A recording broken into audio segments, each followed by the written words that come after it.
A bit about myself. I was born in Germany in 1937 and came to England in August 1939, just a few days before the war broke out. My father was Jewish, and he'd had to go leave Germany and went via Switzerland and Italy, and eventually came to England. But my mother was born in England, and so we had no great difficulty in getting out of what was then Nazi Germany.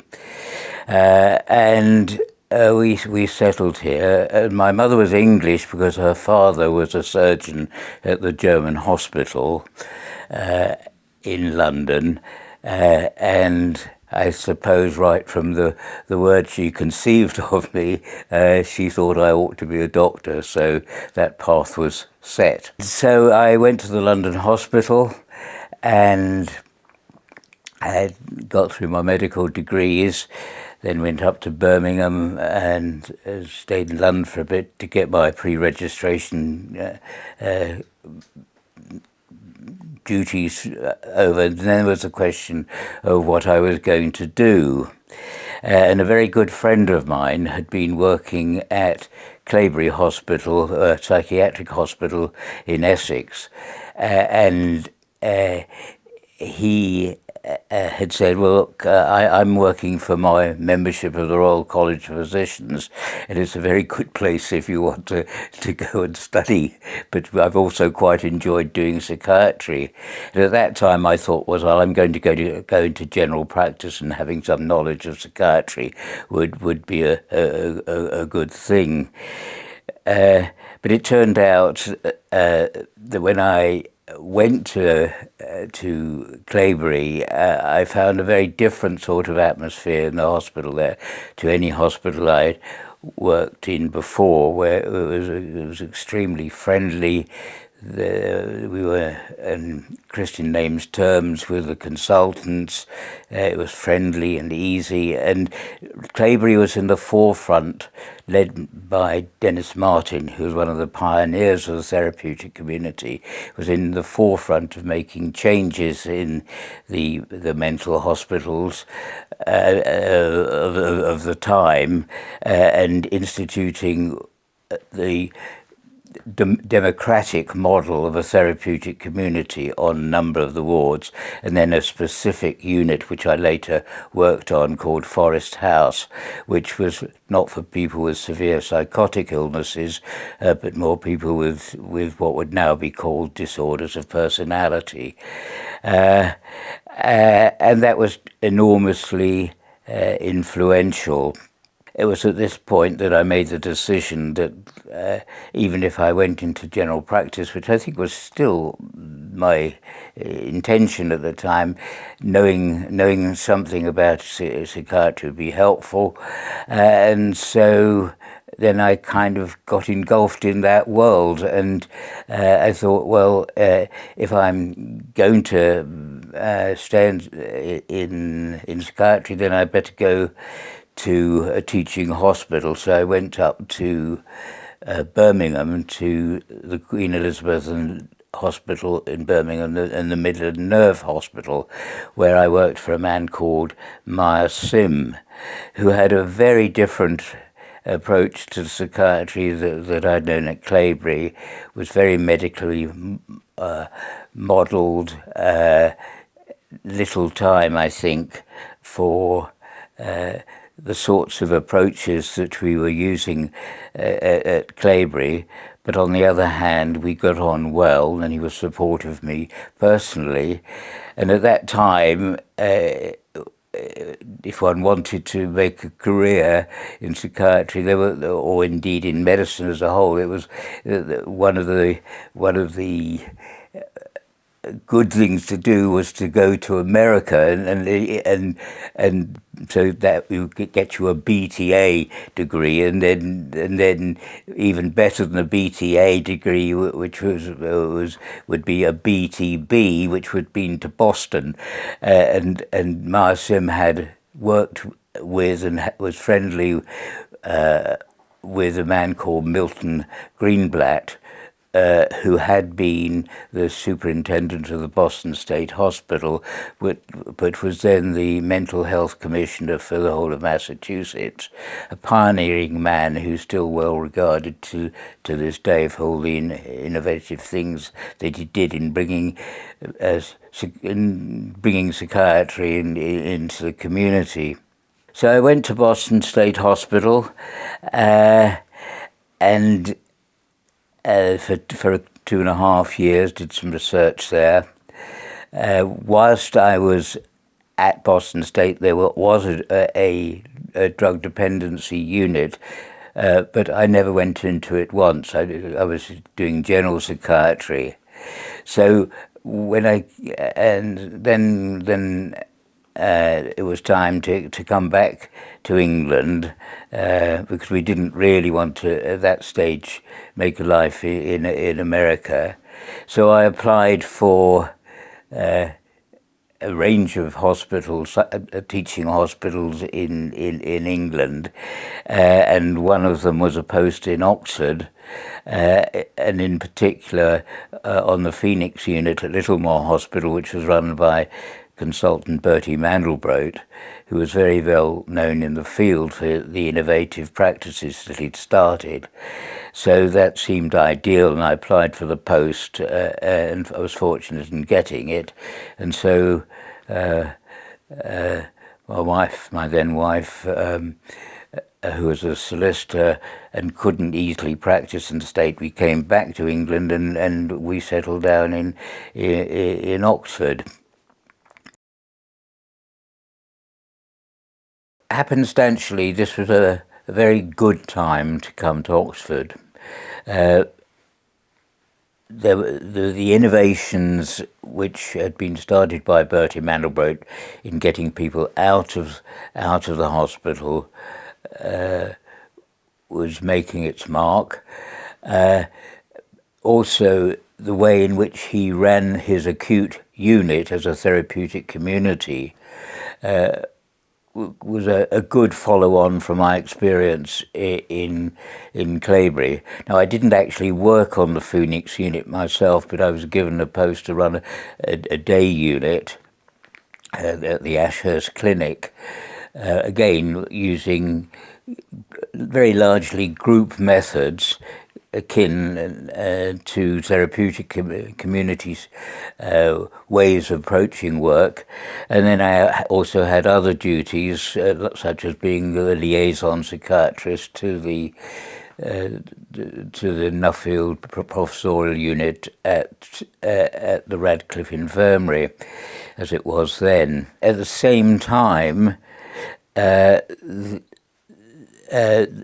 a regional drug dependency unit had been opened at Littlemore Hospital, and when that opened, I was given responsibility as really sort of Bertie's right-hand man to be responsible for developing a program and running the program.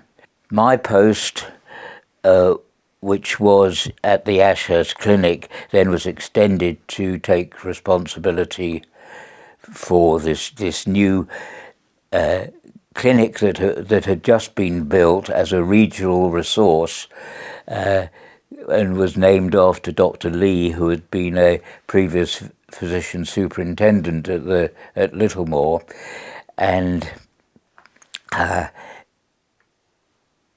was a purpose-built unit which had 33 beds, 22 which were to be designated for the treatment of people with with alcohol problems, and 11 beds for people who had drug dependency problems. Littlemore at that time had two very distinct and different styles of the way in which psychiatry was delivered, or I'm just putting that rather badly.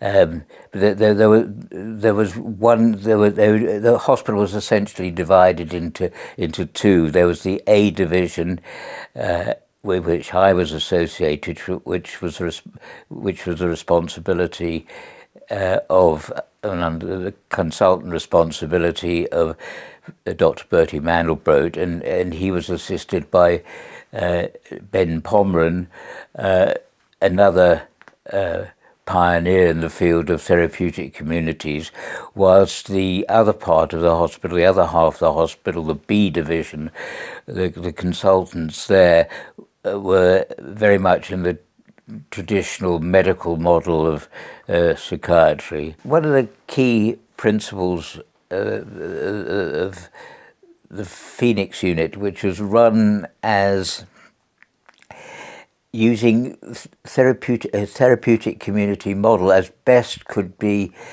adapted to what was essentially an admission unit, but in which emphasis was placed on opening up of communication, a democratic model in which everybody had a voice, patients and staff, and the centre of activity would be on a daily large group meeting of the whole community getting together and thinking up and talking about whatever emerged, and then there would be smaller groups in which patients and staff would get together and explore things in a greater detail.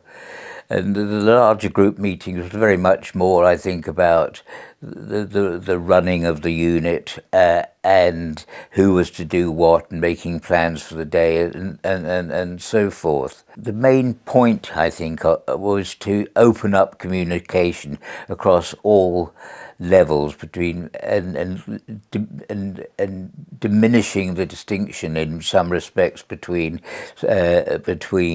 staff and patient. As patients were referred, we would bring them into this new building, the Ley Clinic, which was on the opposite side of the road to the main Littlemore Hospital. And there was also the Ashurst Clinic there, which was a unit for an acute admission unit for the B side. So it was all, despite the differences, it was all relatively harmonious. And so it was when the Ley Clinic opened. It had Felix Letmendier, who was the consultant, had given a lot of the responsibility to his then senior registrar, a man called Fernando Arriave, a Colombian who had come to England and had done a study of the prevalence of heroin addiction in the city of Oxford, and found that there was a much higher prevalence of heroin dependency in the city of Oxford than had previously been thought. So it was a remarkable bit of work which was published in the British Medical Journal. So he himself had an interest in drug dependency. So in some ways it was rather curious that the division of responsibility went the way it did, with his taking an interest in services for alcohol dependent people. He himself then having himself grown up in a medical model, also embraced a psychodynamic approach, and he later trained as a Jungian analyst.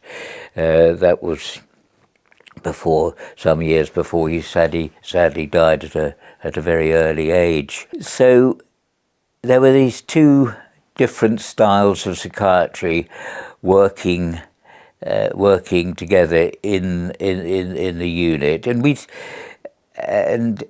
the day consisted of having a daily meeting and then we had an occupational therapist who arranged for various ways of spending the day with the patients, and doing the sorts of things that occupational therapists do. But there were great disadvantages to the fact that we were in a hospital environment.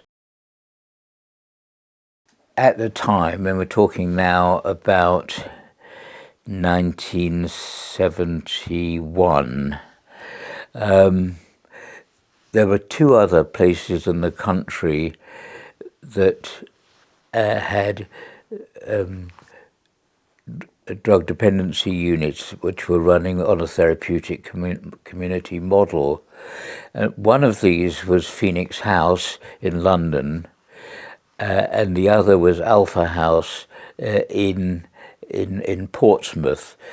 The Phoenix unit, Phoenix House, had started at the instigation really of a consultant at the Maudsley, Dr. Griffiths Edwards, who had as his first assistant a man called Martin Mitchison. Now, I can't remember whether in fact they themselves had been to the United States, but there was a great interest in what was taking place for the treatment of drug dependency in the United States, and they had visited, I think they had visited Phoenix House in New York and other rehabilitation houses in New York, including Daytop Village, and then had set up Phoenix House in London by forming an independent charitable organisation, and in order to get the program started, had imported a graduate from Phoenix House in New York, a man called Denny Hewson, and had bought a house in South London, and so although it was linked to the Maudsley Hospital, it was also run in entirely separate from him. And Martin Mitchison was the psychiatrist who made a link between the formal NHS services and what was developing at Phoenix House. Getting back to my own story, after I'd been in Oxford for a couple of years, I'd had an immigration visa to the USA, and I wanted to keep it over because there was still a thought in my mind that we might want to return to the USA and to practice there. So on that basis, I went back to visit my old hospital, the Boston State Hospital, and at the same time made arrangements to go down to New York, where I visited Daytop Village myself, and also the Phoenix House set up in New York. Now, Phoenix House was remarkably different from anything that we had in Oxford. It was there was an island in gosh, I've forgotten the name of the sound in New York, which had been an old prison, and that had been taken over by Phoenix House, and instead of a unit of about 11 people, there was a community of I think about 200 in a drug-free community run as in the style of a therapeutic community, which itself had derived from Synanon in California, Synanon having been started by a man called Chuck Diederich several years before, and was instrumental in getting the Phoenix House in New York off the ground, as well as other similar communities. So I visited Daytop, and then it emerged that Phoenix House were running a training weekend for their own staff, just at the time when I was visiting the States. So I asked if I could come and join them, and that proved to be a life-changing moment, because it was entirely by chance that this was going on at the same time. So I went down there, and it was frankly a mind-blowing experience. I couldn't that. I was talking to people who seemed extraordinarily well put together, and we went through various exercises together, training exercises, which I found actually extremely unsettling. It was doing a rite of passage for myself, really. But I came away from that having spoken quite widely to residents and staff during that period of time, and thought, well, look, this is nonsense what we're doing in Oxford. We've got to start thinking about different ways of doing things. Now, it just so happened that a chap called Mike Caldwell, who was the administrator of Phoenix House in London, was doing the course at the same time as I was. And when we went for got together, the staff who'd been on the course, together with visitors such as myself, I said to him, look, if ever an ex-addict, there were no ex-addicts in the country at the time who had anything like that experience, if anything ever crops up whereby you can help us in Oxford, that you can send us an ex-addict to who would relate much more forcefully rather than us as professionals, where the differentiation between patient, client, and staff, although it was gradually, greatly more even and open than many psychiatric units. Nevertheless, we felt we needed that I felt we needed that sort of experience, and we went on with our program. And then, I suppose 3 or 4 months after I'd returned from the United States, I got a telephone call from Mike Caldwell, who said, look, we've got a bit of a problem here.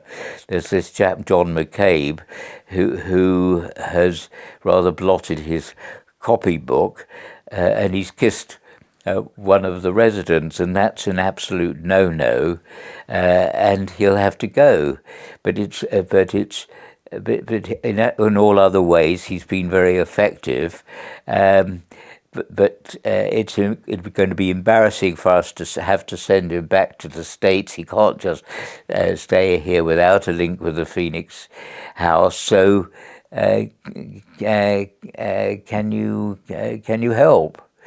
So John came out to Oxford, and Bertie and I met him, and he was very open about what had happened, and full of contrition, and we liked him, and so thought, let's give it a whirl. So we raised some money, from the Rowntree Trust to be able to employ him as a nursing assistant. And so he came to Oxford, and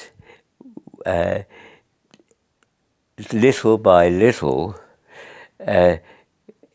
changed what we were doing, introduced a different style of running the groups, leaning very heavily on the model that he himself had learnt about, and instead of having a more democratic, even type of community, it was much more one in which was more hierarchical. That in the sense that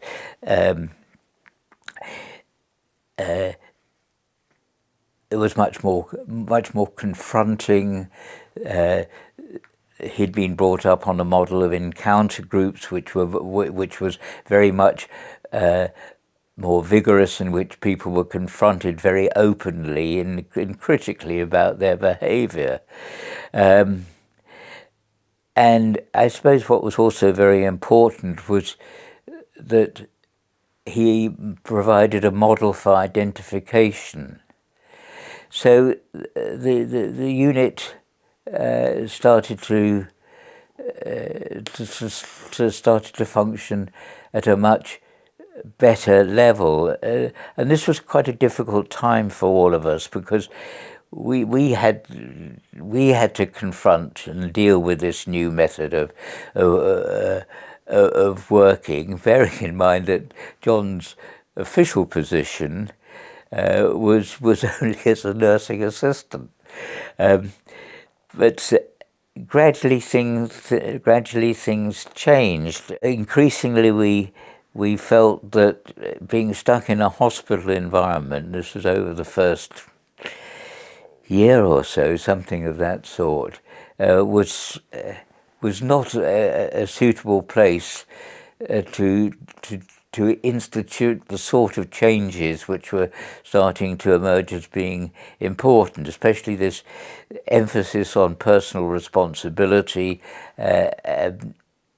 and we needed to make it a more real community, and so started to think, well, let's move the program out of the hospital environment where everything was provided, food was provided, cleaners were provided, and so on, when what was much more desirable was the residents, as we were starting to call them, should themselves be more involved in the looking after themselves, looking after their environments, and if possible, doing such things as cooking their meals and so forth. And so the idea fairly quickly developed that we need to move this developing program out of the hospital and into a different environment. And at that time we were thinking, well, let's see if we can find a place independent of the hospital where we can run a day program. We were looking for some alternative to the hospital environment where one could run essentially a day program which was more meaningful, which would enable the residents in the program to take more responsibility for the running of their local environment and have space for encountering one another in the increasingly vigorous and confrontative groups which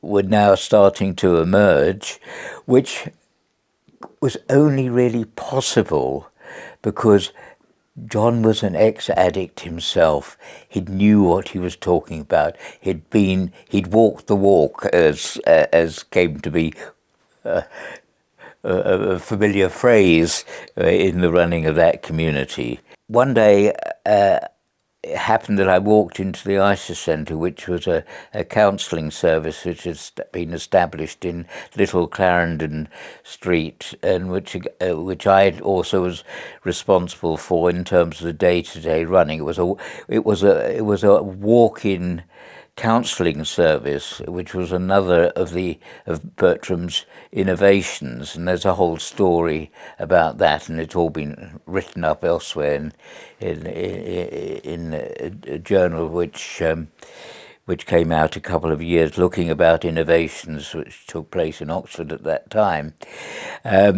So when I walked into the ISIS Centre and said to the secretary, do you happen to know anybody who's got a bit of money? It had emerged that she had worked as an au pair for a local builder, Pies, who had a charitable fund. So she said, "Well, that's interesting. I'll talk to Graham Pye, the son of the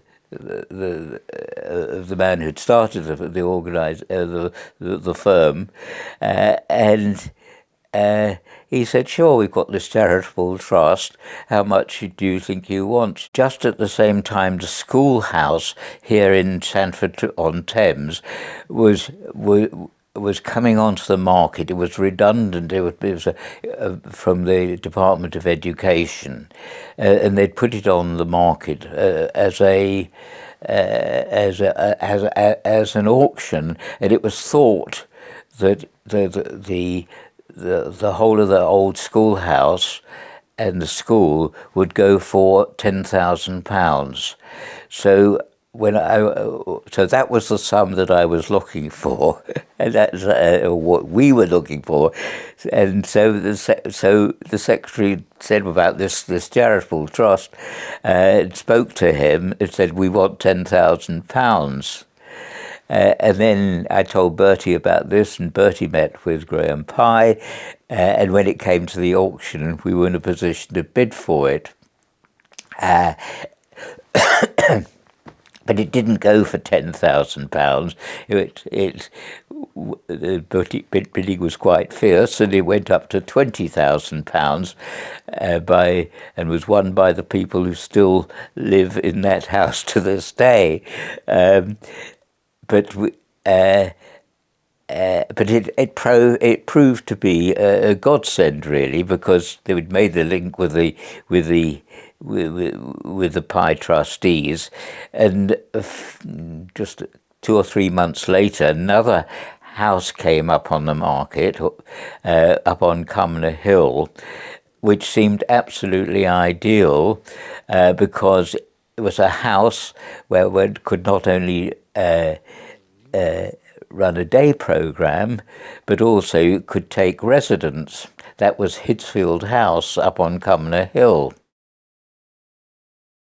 So the opening up of Hidsfield House offered a whole new set of opportunities, but also the reputation of the Ley was growing, and so the number of referrals was increasing, and gradually, with the creation of the management committee new structure, and the whole programme becoming better established, there was increasing interest coming from external sources. The number of referrals went up, and it gradually emerged that Hidsfield was too small for our purposes. A major source of referral to the Ley Clinic, even in the early days, had been through the courts, where Bertie Mandelbrote had been asked to give a psychiatric opinion about,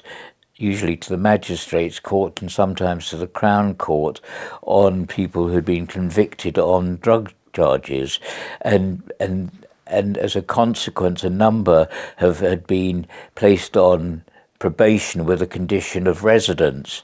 And so the Ley Clinic was a position to offer such a place of residence, which willy-nilly brought in the probation service as a part of a monitoring process of how the people who on probation orders were getting through the through the program, and so the relationship with the probation service became very close, and gradually single probation officers were appointed to deal with the drug-dependent people on court orders who were coming to the Ley, based on reports which Bertie was giving.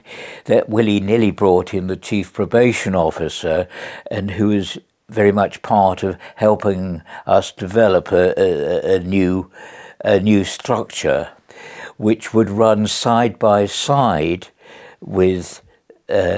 Once we got the house, which would go side by side with the NHS programme. More and more people were being referred to the Ley, and so we needed to find larger premises. And then again, happenstantially, it was discovered that this house in Yarnton, which had been owned by the Livingston family, who were descendants of the famous Livingston, the African explorer, were putting this house, their house, on the market, and that had 7 acres of land, which seemed absolutely ideal for the Ley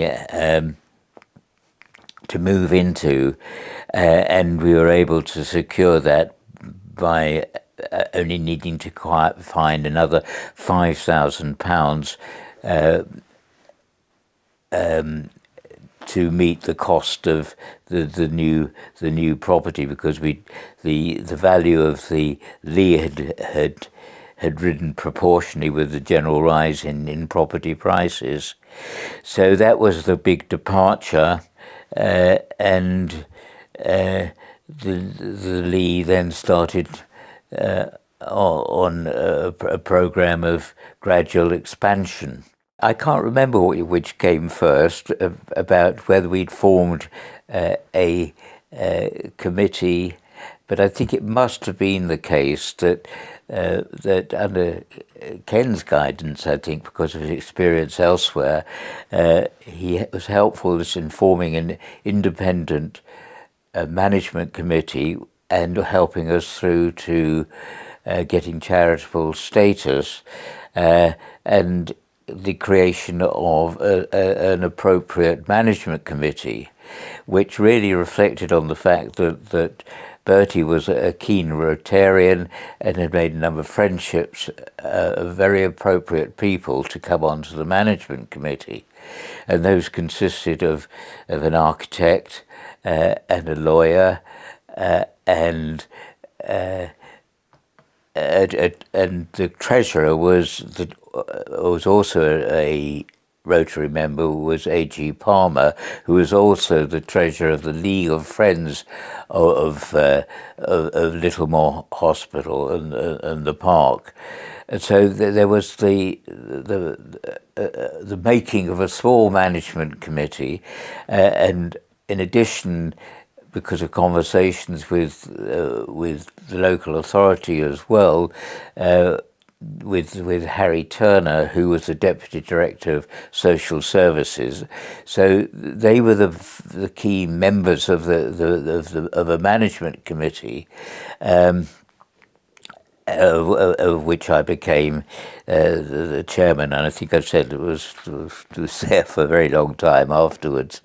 One of the important things which I remember quite clearly was the day in which there was a confrontation between John McCabe and myself, when he made it very clear that I was redundant, that he knew what he wanted to do, and he didn't want psychiatrists interfering in getting on with the program which he thought was the right way to go.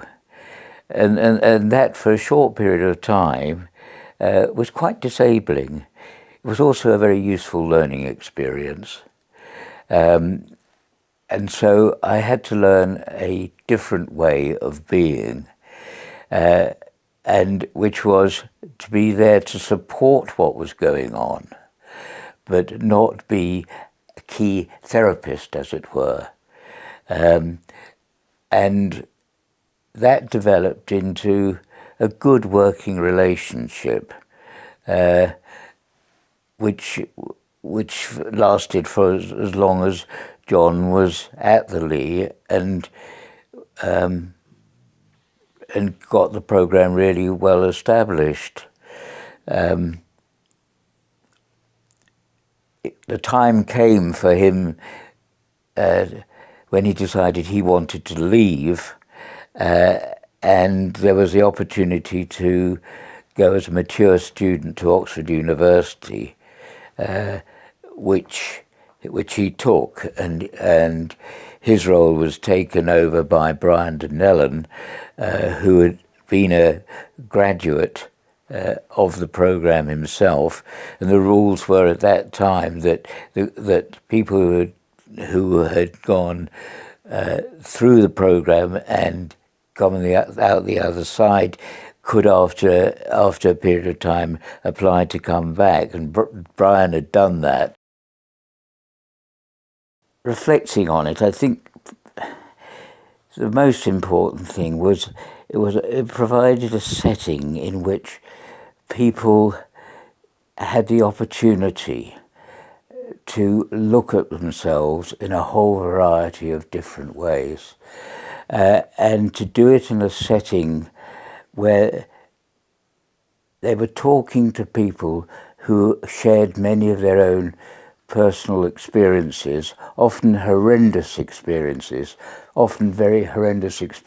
very often early in their lives, or relationships which have gone badly wrong, and have sought to comfort themselves by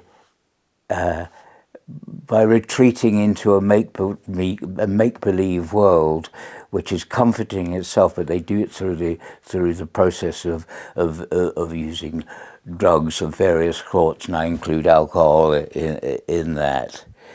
And so people need a way out of that, and it can only be taken. You can only get to that if people feel that they're in a setting where they're listened to, but they're also challenged about the beliefs that they have about themselves and the world. So how is that best done? Well, it's not easy, and it takes time, and I think that's the most important thing. But what I think is not realized today is how the investment of that time makes changes in people, which sows seeds in the others, which enables them to go on and create new worlds for others who have been through the same sorts of processes that they themselves have been through. Now, that does take a long time. When I first went to Phoenix House and saw what they were doing, I was terrified, because here were these people who seemed infinitely more competent than myself, and here was I was meant to be some sort of expert, and I suppose that was a changing experience for me.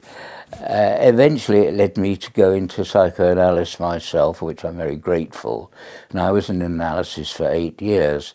And without that analysis, I don't think I could have done my job in a responsible way. And I applied it in different ways in the various things that I did during my professional life. But the Ley was a very important part of that. So I learnt, and hopefully continuing to make many, many mistakes, but hopefully have been able to apply some of that learning which came learning out of experience. So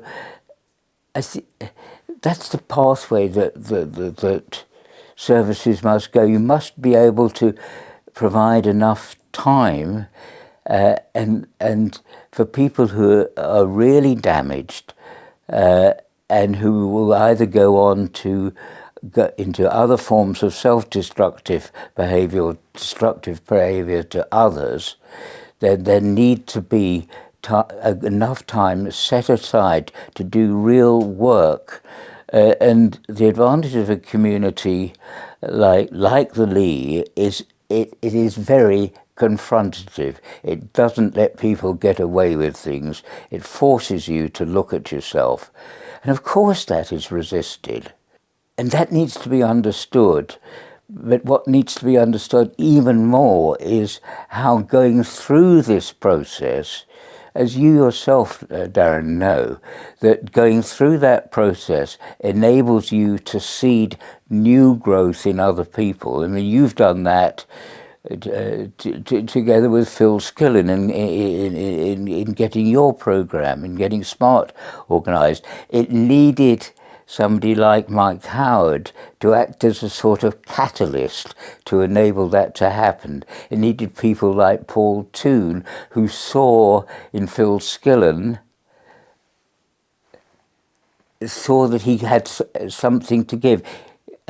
Something new. It was new to Paul, but at least he enabled it to happen by providing a space. And then, of course, it was picked up by the police, and it was rolled out of the country. And then you took it over for a long period of time. You wouldn't have been able to do that have you not had that Ley experience, which lasted for how long were you in the program for? 18 months. 18 months. So I think that's what's really got to be listened to.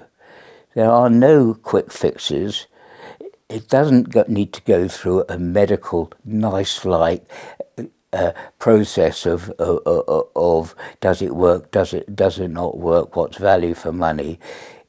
Doing that kind of actuarial type of analysis is actually, I think, counterproductive. I think it's very important to hold in mind that all the time in which you are treating, you are also developing resource, and it's very important to value that resource and to enable it by various sorts of structures. And I don't want to tie myself down to any particular sort of structure. Indeed, that is part of the point, that if you try to tie yourself down to too much in the way of methodologies and so on, you also create rigidities which may be counter-task, counterproductive. So you always have the two things. You have the importance of establishing firm boundaries, and then within those boundaries, spaces in which people can learn to reflect and to think and to discuss and to sort out their ideas along a pathway of thinking, look, I'm a human being, I'm totally dependent on other people, I have to think all the time about what I can give back to the society that sustains me. And that's